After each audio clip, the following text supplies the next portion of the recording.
This season of the Urban Conservative Podcast is brought to you by Newton for Senate, working to improve education, reduce taxes, and keep North Carolina #1 for business. Find out more at newtonforsenate.com. This episode of the Urban Conservative has also been sponsored by Case Technology Consulting. Help your business get value out of its data and become more efficient and streamlined. Case Technology Consulting. Check out the link in the description.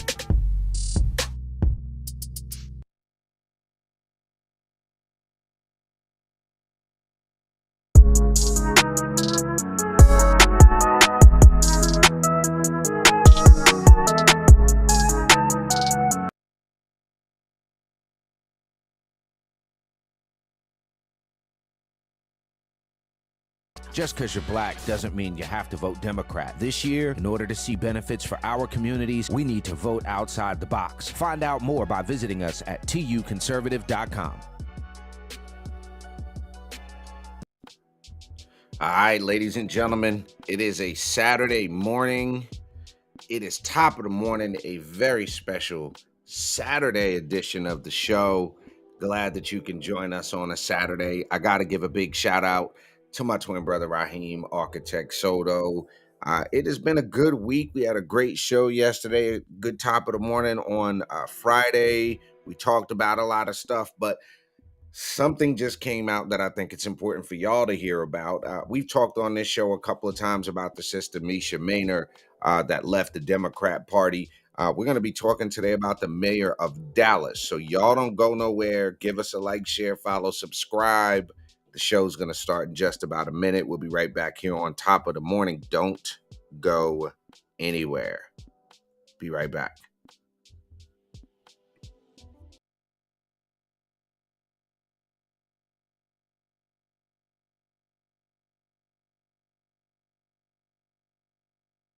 This season of the Urban Conservative Podcast is brought to you by Newton for Senate, working to improve education, reduce taxes, and keep North Carolina #1 for business. Find out more at newtonforsenate.com. This episode of the Urban Conservative has also been sponsored by Case Technology Consulting. Help your business get value out of its data and become more efficient and streamlined. Case Technology Consulting. Check out the link in the description.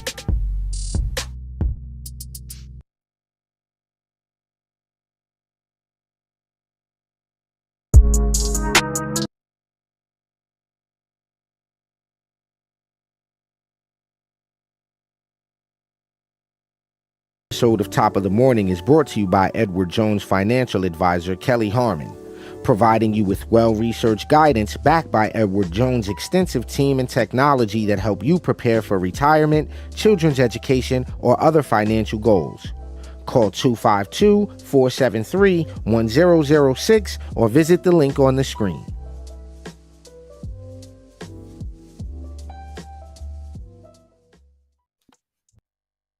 Do you like NASCAR? Do you like a Tribe Called Quest?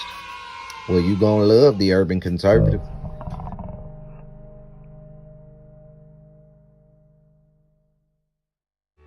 Do you like manwich and nachos? Well, then you'd love the Urban Conservative. Do you like guns? Do you like butter? Well, you're gonna love the Urban Conservative. Yo, what's good, son? You like pit bulls, say? You like solving Sudoku puzzles? Then you gonna love the Urban Conservative.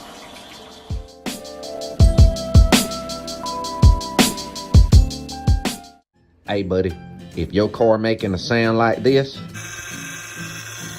you might want to get you some power steering fluid and check out the Urban Conservative Podcast. Are you repulsed by the idea of drag queen story time at your local library, but enjoy Carol Baskin TikTok memes? Then you would enjoy the Urban Conservative. Do you want to slap your boss and then go home and make yourself some golden brown pancakes covered in butter and freshly made warm boysenberry syrup? Then you'll love the Urban Conservative. If you're a little over Cardi B and you're repulsed by the thought of Hogmaw, check out the Urban Conservative. ready.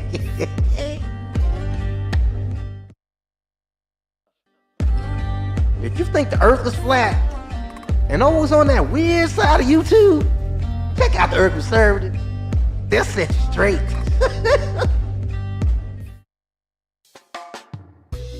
If you're in a chasing dopey and you love South Fishing Festival, check out the Urban Conservative. All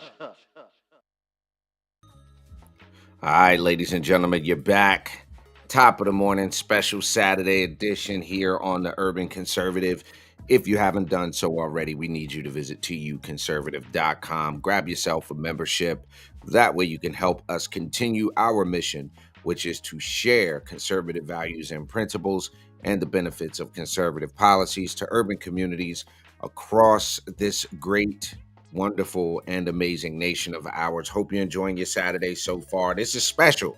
We don't normally jump on a Saturday. Saturday is usually our off day. We don't usually have a top of the morning, but special times call for special actions, and this is, I think, a very special time. And why, might you ask, is this a special time? It is because we are seeing more and more people, like the young man you see on your screen, saying enough is enough. That, if you do not know, is the mayor of Dallas, Texas. Okay.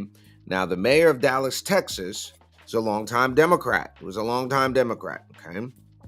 And the interesting thing about this is the things that are pushing people away from the Democrat Party are common sense things. That is Eric L. Johnson. He is the 60th mayor of Dallas, Texas, first elected in June of 2019, re-elected in May of 23 with 98.7% of the vote, breaking a 114-year-old record for the highest vote percentage garnered by a mayoral candidate facing any opposition in Dallas history. Now, the interesting thing about this, brother, is even those who said he was, they gave him heck for being a Democrat. One of the things I heard about the dude is that he was always like pro law enforcement and such. We're just going to take a look at his wiki real fast so that we can do a little 1-2s on him and find out what's what. He was born in 1975 in Dallas. He attended the Dallas ISD schools until second grade. He received a scholarship to attend Green Hill through the West Dallas Boys and Girls Club and graduated from Green Hill in 1994. He went on to Harvard and was a resident of Cabot House. He was initiated into Kappa Alpha Psi fraternity his second year and headed up the community service efforts of both that organization and the Harvard Black Student Association, which earned him both the John Lord O'Brien and Stride Right scholarships from Harvard College for his commitment to community service. The summer between his junior and senior year of college, he studied public policy at the Graduate School of Public Policy at University of California at Berkeley, and as part of the Public Policy and International Affairs Fellowship Program. Graduated Harvard cum laude in 1988 with a degree in history. He returned to Dallas to work as an investment banker with Donaldson, Lufkin, and Jenrette, and then as an aide to the state representative Yvonne Davis. Now, after the 76th Texas legislature adjourned in May of 1999, he moved to New York City for 3 months to work as a graduate intern. Interesting. For the NAACP Legal Defense and Educational Fund, doing research to support several of their desegregation lawsuits in the Deep South, and also to combat the proposed elimination of remedial education on CUNY system campuses. He earned a Juris Doctorate degree from the University of Pennsylvania Law School, where he's a public interest scholar and member of the Journal of International Economic Law, and a Master of Public Affairs from the School of Public and International Affairs at Princeton, both in 2003. Man was admitted to the bar. He was sworn in as a member of the legislature back in 2010, filling a vacant seat he won in a special election. Prior to that, he defeated longtime incumbent state rep who was under federal indictment at the time related to corruption and abuse office charges. In 2010, in the Democratic primary was 75%.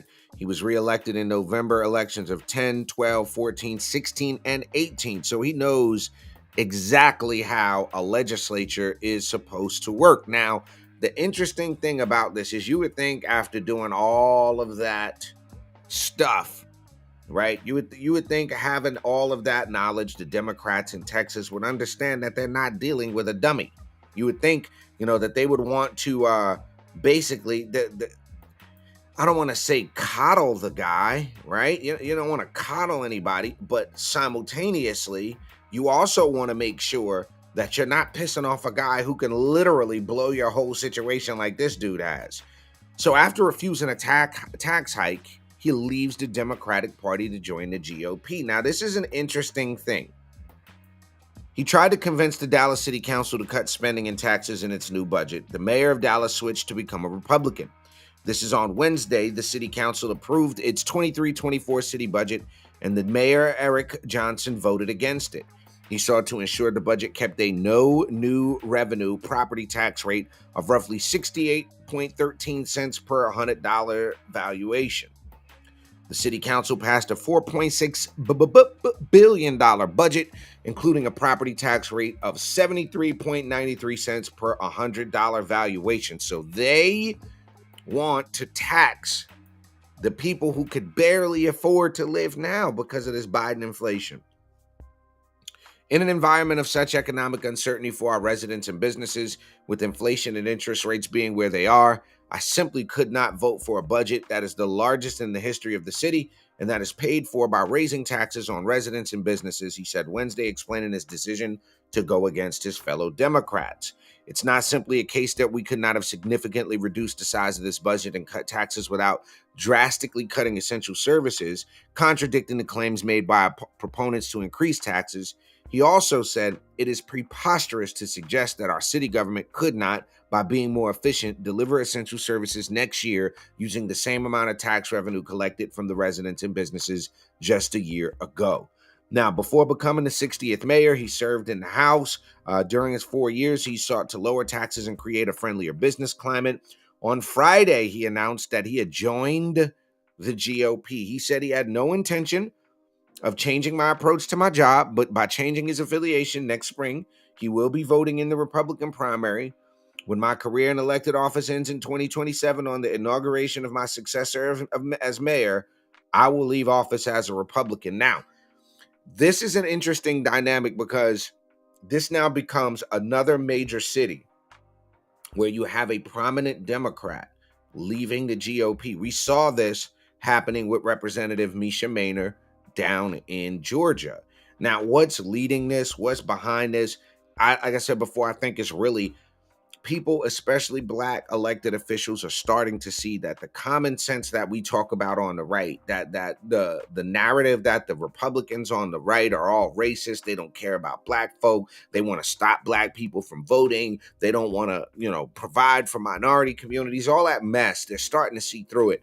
And the interesting thing about it is when you see a city like Dallas, and he doesn't got to run for office again until 2027, somebody like him will be very helpful in pushing out the conservative message to communities that typically haven't heard it before. So shouts out to the mayor of Dallas for doing his thing, switching parties. Eric Johnson has left the Democratic Party. Dallas now in the hands of a Republican mayor for gosh knows how long. Over a tax hike, okay? He said American cities, and his words, not mine. This is what so many people are starting to see. He said American cities need Republicans and Republicans need American cities because many of our cities are in disarray. Mayors and other local officials have failed to make public safety a priority or to exercise fiscal restraint. Most of these local leaders are proud Democrats who view cities as laboratories for liberalism rather than as havens for opportunity and free enterprise.